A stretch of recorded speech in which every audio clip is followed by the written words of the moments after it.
कि 25 मई को यहाँ पर चुनाव है। ऐसे में अगर अरविंद केजरीवाल सलाखों से बाहर आते हैं तो यहाँ पर अरविंद केजरीवाल जब चुनाव प्रचार में जाएंगे तो एक तरीके से बीजेपी के लिए मुश्किलें खड़ी करते हुए नजर आएंगे और आम आदमी पार्टी लगाकर कि यहाँ फंसते तो अरविंद केजरीवाल पूरी तरीके से नजर आ रहे हैं, क्योंकि जो केंद्रीय जांच एजेंसी है उनका शिकंजा कसता लगातार दिख रहा है। और केवल ये नहीं, आप गौर करिए कि शीश के लिए एक बड़ा खतरा बताते हुए नजर आए थे। उन्होंने कहा था कि आम आदमी पार्टी जिस तरीके से आगे बढ़ रही है, इस पूरे यहाँ पर सियासी प्रकरण में उनको फंसाया जा रहा है।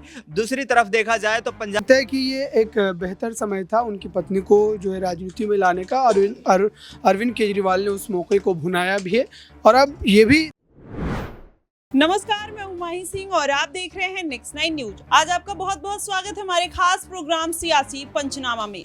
बात करने वाले हैं अरविंद केजरीवाल को, जो कथित तौर पर शराब घोटाले मामले में फंसे हुए हैं। लेकिन क्या अरविंद केजरीवाल को आज राहत मिलेगी या नहीं, ये बड़ा सवाल है। लेकिन इन सभी सवालों के साथ अरविंद केजरीवाल की जो मुश्किलें हैं वो लगातार बढ़ती हुई नजर आ रही हैं। आपको बता दें, दिल्ली के उपराज्यपाल बीके सक्सेना ने अरविंद केजरीवाल के खिलाफ एनआईए की जांच करने की सिफारिश कर दी है। वैसे में क्या अरविंद केजरीवाल इतनी आसानी से जेल से बाहर निकलते हुए नजर आएंगे या फिर उनकी मुश्किलें बढ़ती हुई नजर आएंगी? आपको बता दें, 1993 के आरोपी भुल्लर के कांड में अरविंद केजरीवाल के खिलाफ एनआईए जांच की सिफारिश कर दी गई है। अब ऐसे में अगर उनके खालिस्तानियों के साथ लिंक पाए जाते हैं तो अरविंद केजरीवाल का तिहाड़ जेल से बाहर आना कहीं ना कहीं नामुमकिन सा नजर आएगा। इन सभी सवालों के लिए हम अपने न्यूज रूम में मौजूद हैं। आज अपने सभी सहयोगियों से जानेंगे कि क्या अरविंद केजरीवाल को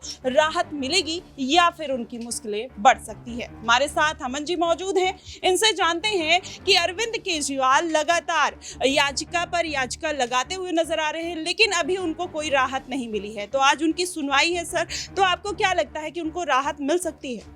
देखिए, बिल्कुल जाहिर सी बात है कि आप जैसा कह ही रहे हैं कि सुनवाई पे सुनवाई उनके खिलाफ चल रही है, लेकिन अभी भी ऐसा कुछ लगा नहीं कि अरविंद केजरीवाल जो है वो सलाखों से बाहर आ सकते हैं। क्योंकि ये मामला अगर देखा जाए तो कई तरह की चीज़ों में कहीं ना कहीं लिप्त नज़र आता है। शुरुआत में हमने देखा कि मनीष सिसोदिया को पकड़ा जाता है, संजय सिंह को पकड़ा जाता है, सत्येंद्र जैन को पकड़ा जाता है और अब जाकर जो मुख्यमंत्री हैं अरविंद केजरीवाल वो भी सलाखों के पीछे पहुँच जाते हैं। लेकिन हैरानी की बात ये होती है कि अभी तक ईडी सीबीआई के पास कुछ ऐसा सबूत नहीं जुटा पाते, कुछ ऐसे सबूत रख नहीं पाते जिससे साबित हो पाए कि अरविंद केजरीवाल सरकार ने जिस तरह से ये आबकारी घोटाला था उसको अंजाम दिया है या उसमें जो गड़बड़ी हुई है उसके लिए वो जिम्मेदार हैं। तो तमाम तरह के तथ्य हैं जो कह सकते हैं कि अदालत में रखे जा रहे हैं। लेकिन क्या इसके बिहाफ पे जो उनको आज राहत मिलती हुई नजर आएगी? क्योंकि आम आदमी पार्टी के लिए राहत बहुत ज़रूरी है। क्योंकि अगर आप देखें कि 25 मई को यहाँ पर चुनाव है, ऐसे में अगर अरविंद केजरीवाल सलाखों से बाहर आते हैं तो यहाँ पर अरविंद केजरीवाल जब चुनाव प्रचार में जाएंगे तो एक तरीके से बीजेपी के लिए मुश्किलें खड़ी करते हुए नजर आएंगे और आम आदमी पार्टी लगातार यही बात कह रही है कि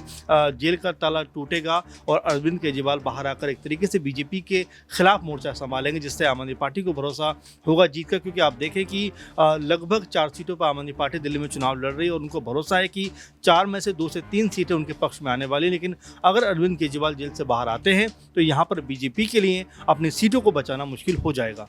जी बिल्कुल, लेकिन अमन जी, एक सवाल और है कि लोकसभा का चुनाव तो नजदीक है, इसमें अरविंद केजरीवाल अपनी पूरी जद्दोजहद लगाते हुए नजर आ रहे हैं, लेकिन क्या उनको राहत मिल पाएगी? जिस तरीके से अब खालिस्तानी का एंगल उनके केस में निकलता हुआ नजर आ रहा है, तो ऐसे में क्या उनकी मुश्किलें बढ़ सकती हैं? जी बिल्कुल, जाहिर बात है, जब ऐसे मामले निकल कर सामने आएंगे तो बिल्कुल उनके खिलाफ जिस तरह से एलजी ने भी मोर्चा संभाला और जो पूरी जांच की बात की एनआईए के द्वारा, तो हो सकता है कि आने वाले दिनों में उनकी मुश्किलें बढ़ती हुई नजर आ जाए। लेकिन जिस तरह के इस मामले की सुनवाई हो रही है उसमें अगर उनको राहत मिलती है या वो सलाखों के बाहर आते हैं तो ये आम आदमी पार्टी के लिए कह सकते हैं लोकसभा चुनावों के बीच में इस तरह से केजरीवाल का बाहर आना उनके लिए बहुत बड़ा कह सकते हैं प्लस पॉइंट हो सकता है और बीजेपी को वो कई मोर्चों पे घेर सकते हैं। क्योंकि हमेशा से आम आदमी पार्टी ने ये बात कही है कि बीजेपी आम आदमी पार्टी को ख़त्म करना चाहती है, उनको एक तरीके से डाउन करना चाहती है। इसीलिए चुनावों के आते आते सीएम जो है दिल्ली के उनको सलाखों के पीछे भेजा गया। अगर वो बाहर आते तो आप ये मानकर चलिए कि जो आम आदमी पार्टी उनको यहाँ से एक तरीके का बूस्टर मिलता हुआ नजर आएगा, वो एक तरीके से आक्रामक प्रचार करते हुए नजर आएंगे। जैसा आप देख रहे हैं संजय सिंह जिस तरह की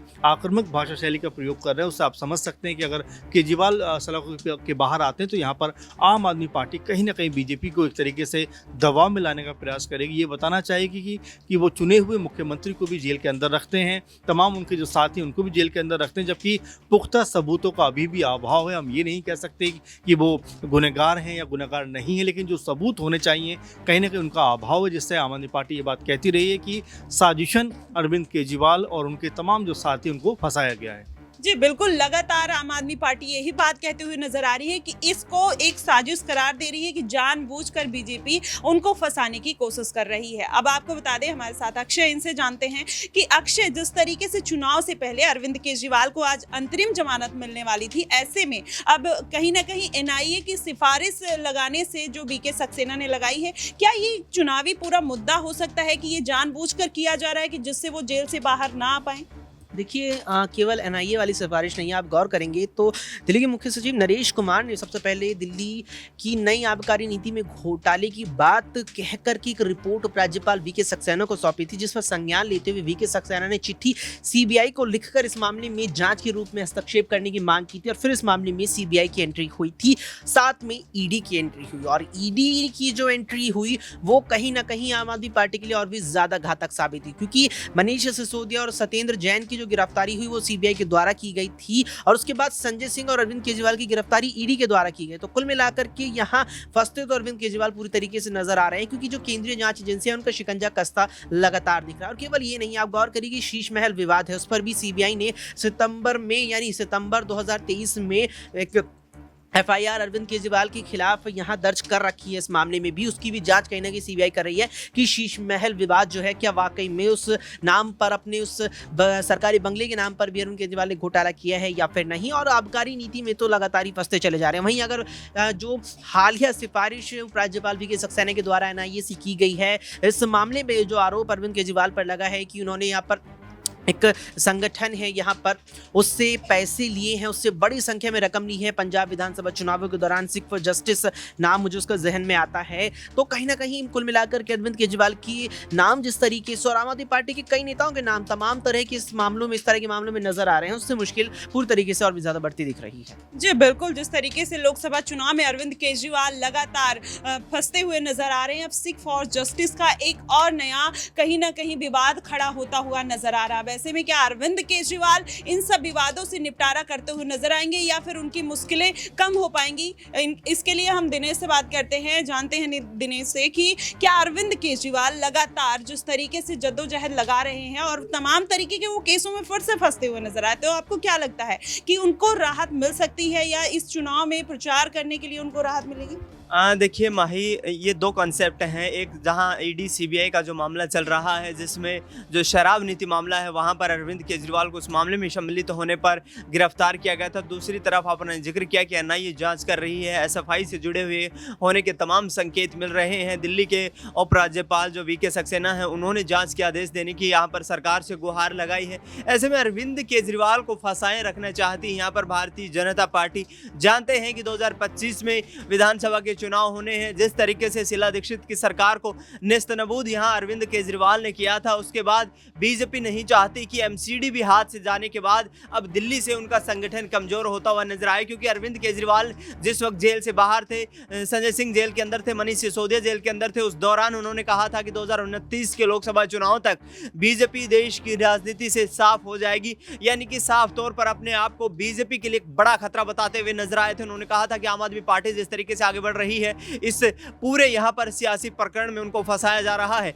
दूसरी तरफ देखा जाए तो पंजाब में जिस वक्त विधानसभा के चुनाव होते हैं, उस दौरान भी अरविंद केजरीवाल, भगवंत मान पर ये सवाल उठाए जाते हैं कि नेताओं के कनाडा में बैठे खालिस्तानी आतंकियों से संबंध हैं और उसी आधार पर वहां से पैसे का लेन देन हो रहा है, जिसके आधार पर आम आदमी पार्टी पंजाब में सरकार बनाने में कामयाब हुई, गोवा में यहाँ पर चुनाव लड़ती है, गुजरात में जीत दर्ज करती है, और कहीं ना कहीं एक सियासी आधार जिस तरीके से तय किया जा रहा है। ऐसे में अरविंद केजरीवाल पर ये आरोप यदि सिद्ध होते हैं तो गंभीर आरोप हैं, और ऐसे में मुझे नहीं लगता कि उनको किसी प्रकार की राहत यहां से मिल पाएगी। फिलहाल आम आदमी पार्टी के नेता जिस तरीके से कहते नजर आ रहे हैं कि 6 महीने तक यहां संजय सिंह को शामिल रखा, जेल में बंद रखा, लेकिन ईडी कोई भी पुख्ता सबूत देने में नाकाम रही, और ऐसे में जल्द ही जेल की सलाखों के पीछे से अरविंद केजरीवाल को बाहर निकालने का काम करेंगे। लेकिन जो नया मामला सामने आया है, इसने कहीं ना कहीं अरविंद केजरीवाल और आम आदमी पार्टी के तमाम नेताओं की नींद उड़ा दी है। जी बिल्कुल, अब ऐसे में माना जा रहा है कि अरविंद केजरीवाल को राहत नहीं मिल सकती, क्योंकि वो तमाम और मामलों में फंसते हुए नजर आ रहे हैं। लोकसभा चुनाव से पहले इस तरीके से उनका फंसना कहीं ना कहीं आम आदमी पार्टी की मुश्किलें बढ़ा सकता है। एक और आखिरी सवाल मेरा अबरार के साथ रहेगा कि अगर अरविंद केजरीवाल जेल से बाहर नहीं आते हैं तो उनकी कमान आखिर आम आदमी पार्टी की कौन संभाल सकता है? देखिए, आम आदमी पार्टी ने बड़े ही स्मार्टली जो तरीके से जो है यहाँ पर सुनीता केजरीवाल की पॉलिटिकल लॉन्चिंग किया और जाहिर सी बात है कि ये सारा का सारा जो खेल है वो अरविंद केजरीवाल के इशारों पर ही हो रहा है। मुझे लगता है कि ये एक बेहतर समय था उनकी पत्नी को जो है राजनीति में लाने का। अरविंद केजरीवाल ने उस मौके को भुनाया भी है और अब ये भी तय है कि अरविंद केजरीवाल अगर जेल से बाहर आ भी जाते हैं उसके बावजूद भी सुनीता केजरीवाल जो है वो पॉलिटिकल तौर पर कहीं ना कहीं एक्टिव नजर आएंगी। और इस वजह से मुझे लगता है कि अरविंद केजरीवाल के साथ मान लीजिए अगर आने वाले भविष्य में भी कोई जेल जाने की नौबत आती है तब भी जो है पार्टी के नेतृत्व को लेकर के सुनीता केजरीवाल की भूमिका सबसे ऊपर रहेगी और उन्हें ही ये कमान जो है मिल सकती है। जी वाकई में अब देखना होगा कि अरविंद केजरीवाल अगर तिहाड़ जेल में ही रहते हैं तो उनकी कमान उनकी पत्नी संभालते हुए नजर आएंगी या फिर संजय सिंह भी जेल से बाहर है, कौन संभाल सकता है? आप हमें कमेंट सेक्शन में जरूर बताइएगा। फिलहाल के लिए बस इतना ही। देश और दुनिया की तमाम खबरों के लिए हमारे साथ बने रहिए Next 9 न्यूज पर।